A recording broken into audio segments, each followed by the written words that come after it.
नमस्कार दोस्तों, a very good morning. बहुत बहुत स्वागत है आपका आज की ताज़ा खबर में।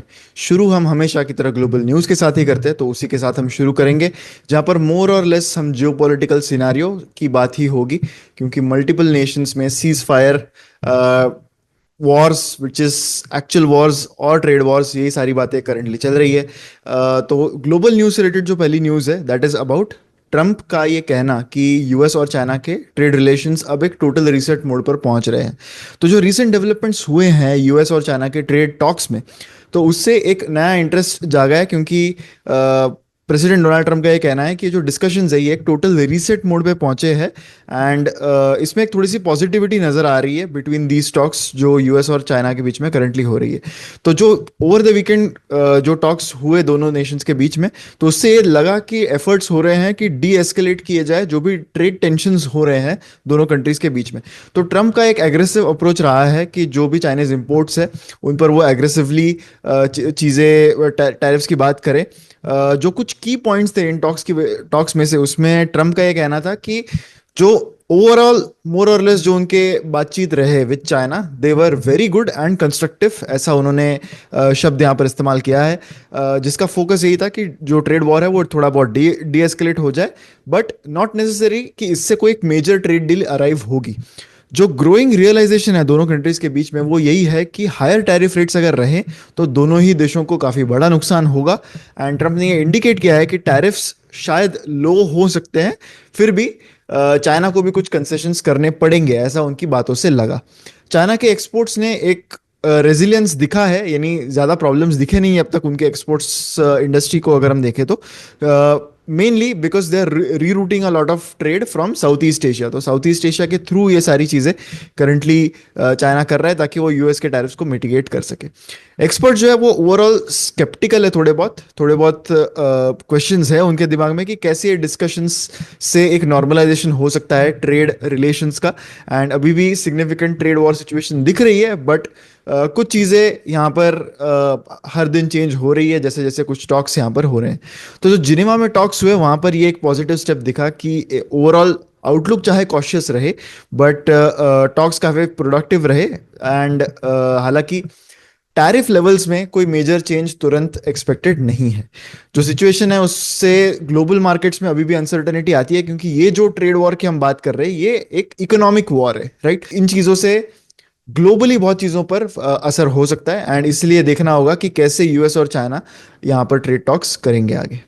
जेलेंस्की ने रशिया से कहा है कि वो सीज फायर अभी करंटली कंफर्म करना चाहते before they can begin their talks.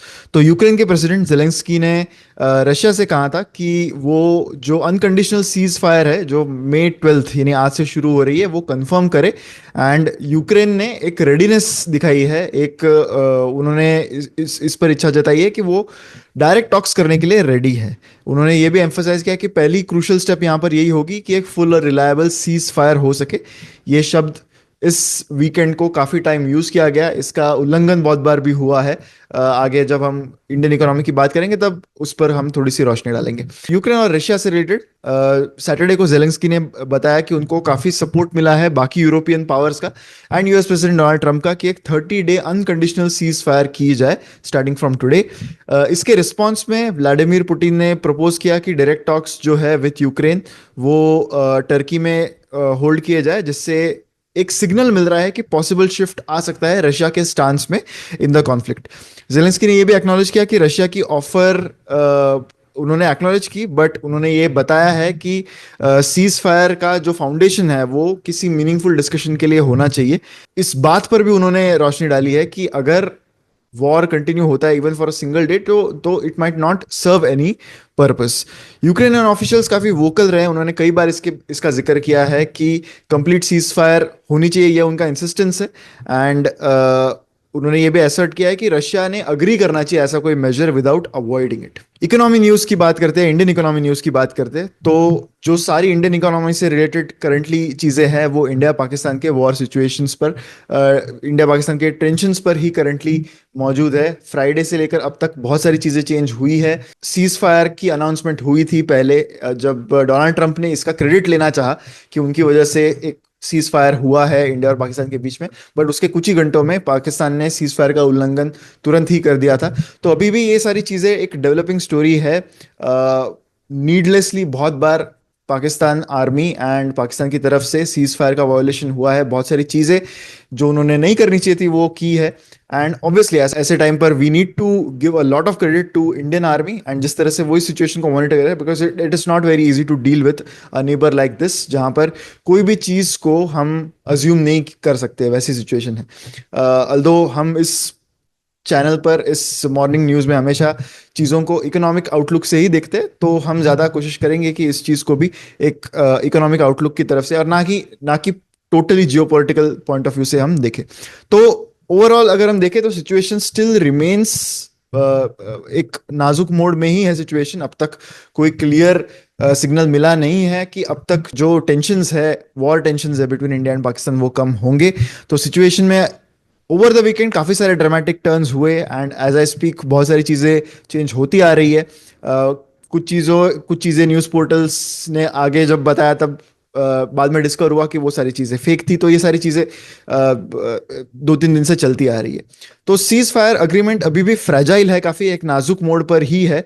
Announcement के बाद लाइक आई सेड पाकिस्तान ने सीज फायर वायोलेशन किया था, एंड उन्होंने बोलने के लिए काफ़ी बार बोला है कि उनकी कमिटमेंट है सीज फायर को, बट क्लियरली उनके एक्शन से वो दिख नहीं रहा है। तो सिचुएशन काफ़ी सिग्निफिकेंटली एस्केलेट हुई है, ट्रेड टेंशन्स अभी भी जारी है दोनों नेशंस के बीच में। एंड इससे अब इकोनॉमी रिलेटेड चीज़ें, हालांकि इंडिया की पाकिस्तान से ज़्यादा लिंक्ड नहीं है, इस वजह से हम देख पा रहे हैं कि इंडियन स्टॉक मार्केट्स पर इसका बहुत बड़ा असर हुआ नहीं है। But despite the cease fire जो एक्सचेंजेस हुए हैं ऑफ एक्विजिशंस, उससे जो फ्रेजाइलिटी है, जो सीज फायर अग्रीमेंट हुई है, वो अभी उसकी फ्रेजाइलिटी जो है, उसकी जो नाजुक चीज़ है, वो अभी हमें और दिखाई दे रही है। एंड इससे अभी भी there is lot of heightened tension in the region. Stock wise news की बात करते हैं सबसे पहले, क्योंकि आज मंडे का एपिसोड है, तो जो वीक अहेड की बात हम करते हैं, क्या इंपॉर्टेंट इकोनॉमिक चीजें हैं इस हफ्ते में, तो उसकी बात कर लेते हैं। Q4 के रिजल्ट्स पर नजर रहेगी। कुछ इंपॉर्टेंट रिजल्ट्स आने वाले हैं इस हफ्ते में, लाइक टाटा स्टील, भारतीय Airtel, among others. India Pakistan tension से जो इफेक्ट होगा इंडियन इकोनॉमी पर ग्लोबली भी, उसकी हम बातें करेंगे। वो चीज़ें होंगी which will remain a talking point in this week. Inflation के कुछ डेटा पॉइंट्स आने वाले हैं, ग्लोबल क्यूज आएंगे, वो जो की ट्रिगर्स हो सकते हैं for Indian stock markets. Q4 results and micro economic data की बात करें तो CPI नंबर्स इस हफ्ते में रिलीज होने वाले हैं। होलसेल प्राइस इंडेक्स नंबर्स भी होंगे, and trade data for imports and exports वो होंगे। Corporate earnings like I said कुछ इंपॉर्टेंट कंपनीज के आएंगे। जो जियोपॉलिटिकल टेंशंस अभी भी जारी है, बरकरार है, ऑनगोइंग मिलिट्री टेंशंस है बिटवीन इंडिया एंड पाकिस्तान, तो उससे मार्केट सेंटिमेंट अफेक्ट हो सकता है। ऑपरेशन सिंदूर ने के थ्रू इंडिया ने कुछ टेरर साइट्स टारगेट किए थे पाकिस्तान के, जिससे वोलेटिलिटी बढ़ गई, एंड इससे रिस्क एवर्जन जो है अमंग इन्वेस्टर्स वो हो सकता है कि बढ़ जाए। फॉरेन फंड फ्लोज की बात करें तो फॉरेन इंस्टीट्यूशन इन्वेस्टर्स एक्टिव रहे हैं, सिग्निफिकेंट इनफ्लोज दिखे हैं of around 5,000 crore cash segment में। डोमेस्टिक इंस्टीट्यूशन इन्वेस्टर्स ने स्ट्रॉन्ग पार्टिसिपेशन दिया with around 10,400 crore in inflows. Global cues की बात करें तो पॉजिटिव ग्लोबल फैक्टर्स दिखे हैं, जिसमें इंक्लूडेड है potential trade deals between US and UK। Signals जो आए हैं फ्रॉम चाइना सेंट्रल बैंक कि वो और रेट कट्स करेंगे, तो उससे एक somewhat optimistic tone global markets में मेंटेन हो सकता है। हालांकि US फेडरल रिजर्व ने स्टांस अपना जो रखा है ऑन इन्फ्लेशन एंड टैरिफ, वो एक कंसर्न की चीज रहती है। रिजल्ट्स की कुछ बात कर लेते हैं। अब स्विगी के Q4 रिजल्ट्स फ्राइडे को डिक्लेयर हुए थे। नेट लॉस कंपनी का डबल हो गया है to almost more than 1,000 crore. Revenue की इंक्रीज अराउंड 45% की रही इस Q4 FY25 में। तो ओवरऑल फुल क्वार्टर का जो रेवेन्यू रहा कंपनी के लिए वो ऑलमोस्ट 4,000 करोड़ के आसपास का रहा। फुल ईयर का लॉस, FY25 का लॉस 3,000 करोड़ से भी ऊपर रहा, जो FY24 के कंपैरिजन में 33% ज्यादा है। ओवरऑल अगर हम देखें तो फूड डिलीवरी में जो ग्रॉस ऑर्डर वैल्यू का इंक्रीज है वो समवॉट कंपेरेबल टू जोमेटो, थोड़ा सा जोमेटो से बेटर ही रहा है फूड डिलीवरी बिजनेस में स्विगी का परफॉर्मेंस Q4 में। But overall he food delivery वाला जो सेगमेंट है यहाँ पर एक स्लो डाउन सा नजर आ रहा है। तो clearly may be it's the case of disposable income, basically consumption शायद Q4 में उतना स्ट्रांग नहीं रहा जितना एक्सपेक्टेड था। क्विक कॉमर्स की सेगमेंट की अगर हम बात करें तो यहाँ पर स्विगी के जो कंट्रीब्यूशन मार्जिन है वो बहुत ज़्यादा इरोड हो गए हैं कंपेयर टू जोमेटो। जोमेटो के केस में ब्लिंकिट का जो बिजनेस है वहाँ पर कंट्रीब्यूशन मार्जिन थोड़े से बेटर हुए हैं। हालांकि लॉस बड़ा है, बट वो बड़ा है क्योंकि जो रेवेन्यू का बेस है वही बढ़ गया है। ओवरऑल लॉसेस क्विक कॉमर्स में जोमेटो के ज्यादा थे, बट स्टिल उनका मार्जिन हल्का सा इंप्रूव होता हुआ दिखा था Q4 पे। तो वो स्विगी के साथ नहीं हुआ है। ओवरऑल इनके लॉसेस 1000 करोड़ के एक क्वार्टर के लिए काफी ज्यादा, काफी बड़ा नंबर है, राइट? क्योंकि अगर हम जो ड्राई पाउडर हम कहते हैं, जो कैश बच है स्विगी के पास, वो अराउंड 6000 करोड़ का है। उसके मुकाबले वो एक ही क्वार्टर में अराउंड 1000 करोड़ का लॉस करंटली कर रहे हैं, राइट? सो ये एक थोड़ा सा कंसर्न स्विगी के लिए हो सकता है, क्योंकि rising loss number is not a good sign for Swiggy. And clearly उनके क्विक कॉमर्स बिजनेस में वो लॉसेस को कंट्रोल में लाना, ये एक मेजर प्रॉब्लम दिखा है उनके रिजल्ट्स में। तो स्विगी और जोमेटो के रिजल्ट्स का कंपैरिजन अब होगा, क्योंकि जोमेटो ने अपने रिजल्ट्स पहले ही अनाउंस कर दिए थे। स्विगी ने इंटरेस्टिंगली, अगर आपको याद होगा तो 10 मिनट फूड डिलीवरी जो था, वहां पर उन्होंने दे हैव डबल डाउन, यानी जो उनका प्लान था उसमें वो अब और एग्रेसिव हो गए, जबकि जोमेटो ने कहा कि वो इस बिजनेस से पीछे हट रहे हैं। तो ये एक ऐसा सेगमेंट है या फिर एक ऐसा बिजनेस है जहां पर दोनों कंपनीज के काफी वेरिड आउटलुक्स है।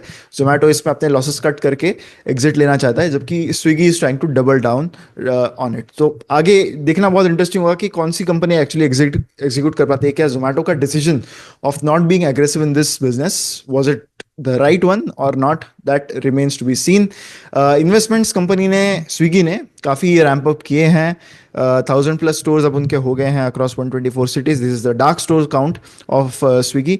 Out of home consumption business profitable हुआ है कंपनी के लिए Q4 में, with in 2 years of integration. Swiggy के सीईओ ने हाईलाइट किया है कि FY24 एक ईयर ऑफ ग्रोथ रहा उनके लिए ओवरऑल, एंड मार्केट एक्सपांशन वाला साल रहा है। केन्स टेक्नोलॉजीज ने अक्वायर की है Canada based company called August electronics. ये एक शेयर परचेज अग्रीमेंट है to acquire 100% of the company. ये एक कैनेडियन इलेक्ट्रॉनिक मैन्युफैक्चरिंग कंपनी है। तो बेसिकली इंटीग्रेशन करेक्ट रहेगा। केन्स का जैसा बिजनेस है वैसा ही बिजनेस जिस कंपनी को एक्वायर कर रहे हैं उस कंपनी का है। कैलगरी जो कनाडा में है वहाँ की बेस्ड ये कंपनी है, and acquisition will be completed via Kaynes की एक wholly owned step down subsidiary है केन्स कनाडा लिमिटेड के। तो उसके थ्रू ये एक्विजिशन केन्स टेक्नोलॉजीज कंप्लीट करने वाला है। इससे केन्स का नॉर्थ अमेरिकन फुटप्रिंट और भी स्ट्रेंथन होगा, एंड इससे ग्लोबल एक्सपांशन के लिए वो और सपोर्टिंग हो सकता है बिकॉज ऑफ लोकलाइज्ड मैन्युफैक्चरिंग जो वो कनाडा में कंटिन्यू कर पाएंगे। ऑगस्ट इलेक्ट्रॉनिक्स का 30 years का एक्सपीरियंस है इन दी AMS सॉल्यूशन सेगमेंट, एंड इनके कुछ मार्की कस्टमर्स है जो हाई मार्जिन सेक्टर्स में है, जिससे ये डील थोड़ी सी और अक्रीटिव एंड वैल्यू अक्रीटिव हो सकती है फॉर केन्स। केन्स के MD रमेश कन्नन ने कहा है कि ये एक्विजिशन अलाइन करता है विद केन्स विजन कि वो एक ग्लोबल ESDM लीडर बने। इस डील से की sectors like oil and gas, telecom, energy, इसमें ये ऐड होते हैं टू केन्स पोर्टफोलियो। तो ये एक बड़ा एडवांटेज उनके ओवरऑल पोर्टफोलियो को होगा। ऑगस्ट इलेक्ट्रॉनिक्स का एक स्ट्रॉन्ग कस्टमर रिलेशनशिप है, मेनली मैन्युफैक्चरिंग स्प्लिट इनका कनाडा और चाइना में है। तो इस एक्विजिशन से उनका जो शिफ्ट है towards Canada to India supply chain model, उसमें थोड़ा उनको फायदा हो सकता है। एंटी डंपिंग ड्यूटी का इम्पोजिशन जो है उससे बोरोसिल रिन्यूएबल्स को फायदा हो सकता है। ये एंटी डंपिंग ड्यूटी लगाई जा सकती है on imports from China and Vietnam. तो ये सोलर ग्लास इंपोर्ट से रिलेटेड ही चीज़ है, जिसमें DGTR ने ये रेकमेंड किया था कि काफ़ी सारी ड्यूटी वायलेशन यहाँ पर हो रहे हैं। बेसिकली डोमेस्टिक कंपनीज को बहुत बड़ी प्रॉब्लम्स पहुंचाई जा रही है because of cheap imports coming from China and Vietnam. की बात DGTR ने रखी थी विद द गवर्नमेंट, एंड उस पर अब डिसीजन लिया गया है। तो रिकमेंडेशन जो है that was sent to the ministry of finance for confirmation, and 8 मई को यहाँ पर मिनिस्ट्री ऑफ फाइनेंस ने ऑफिशियली ये नोटिफाई किया कि एंटी डंपिंग ड्यूटी जो है वो लेवी की जाएगी for 5 years starting from December 4th of 2024। तो ये जो एंटी डंपिंग ड्यूटी है that applies to solar glass जो चाइना और वियतनाम से इंपोर्ट होता है। एंड जो कंपनी है that is Borosil Renewables, obviously they support this move, क्योंकि इससे एक फेयर कंपटीशन रिस्टोर हो जाएगा, ऐसा कंपनी का कहना है। जो इम्पोजिशन है उससे डोमेस्टिक सोलर ग्लास मैन्युफैक्चरिंग को बूस्ट मिलना एक्सपेक्टेड है, and this could drive the exponential industry growth in India. ABB India के Q4 रिजल्ट्स की बात कर लेते हैं। ओवरऑल फ्लैटिश रिजल्ट्स रहे कंपनी के लिए, प्रॉफिट बढ़ा है by 3% and revenues overall higher रहे, उस वजह से प्रॉफिट में इंक्रीज थोड़ा बहुत दिखा है यहाँ पे। कैश पोजीशन कंपनी की काफ़ी स्ट्रांग है, 5,700 करोड़ का कैश लगभग कंपनी के पास एट द एंड ऑफ 31 मार्च 2025 रहा है। Total orders Q1 current year 2025, क्योंकि कंपनी कैलेंडर ईयर अपनाती है, तो this was the Q1 CY25 for them. तो इसमें इनके टोटल ऑर्डर्स रीच हुए हैं 3,751 करोड़। ओवरऑल जो ग्रोथ हुआ है ऑर्डर्स में, that is driven by base orders and large orders across electronics, railways. हालांकि FY24 ओवरऑल कंपनी के लिए बहुत अच्छा था। FY25 में भी पहले 2-3 क्वार्टर्स कंपनी के लिए अच्छे थे, बट Q3 में ऑलरेडी इंडिकेशन दिख रहा था ABB के तरफ से कि शायद मार्जिन अब उतने अच्छे नहीं रहेंगे। तो clearly there was an expectation कि शायद प्रॉफिट उतना ग्रो नहीं होने वाला है। Order backlog as at the end of Q1 was 9,958 crore. जो संजीव शर्मा है उनके एमडी, एबीबी इंडिया के एमडी, उन्होंने कहा है कि एबीबी इंडिया की जो कंसिस्टेंट ग्रोथ है that remains a good talking point despite global market certainties. Japan की SMBC bank is going to buy 20% stake in Yes bank for around 30,400 crore, जो वो SBI और बाकी बैंक्स से लेने वाले हैं। तो इसमें से 13.19% स्टेक जो है वो SBI से अक्वायर होगी एट अराउंड 8,000 करोड़। 6.81% स्टेक जो है that will be acquired from Axis bank, Bandhan bank, Federal bank, HDFC bank, ICICI bank, IDFC first bank and Kotak Mahindra bank, जो ओवरऑल सब मिला के अराउंड 4,594 करोड़ तक जाता है।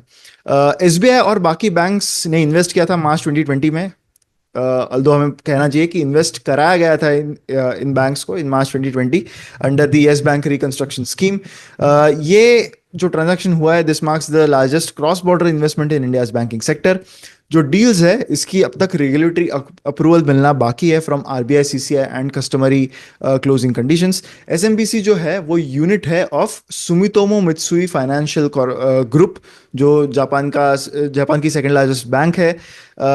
CEO प्रशांत कुमार ने कहा है कि इस बैंक की एंट्री से एक ये पिवोटल स्टेप हो सकती है in Yes Bank's transformation journey. Advent International hold करता है around 9.2% stake in Yes bank, Carlyle hold करता है around 7% stake and LIC continues to hold 4% stake. ये कुछ मेन बाकी इन्वेस्टर्स है येस बैंक में करंटली। फॉरेन बैंक्स का ओवरऑल अगर हम देखें अब तक तो एक लिमिटेड एक्सपांशन रहा है इंडिया में due to ownership and regulatory barriers.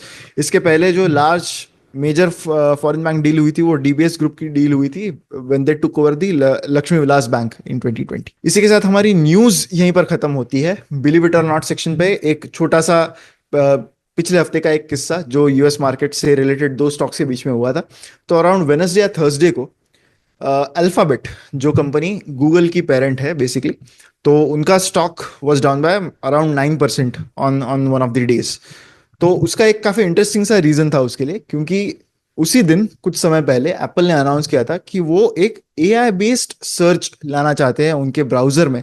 उनके जो सफारी ब्राउजर है उसमें वो एक AI बेस्ड सर्च लाना चाहते हैं।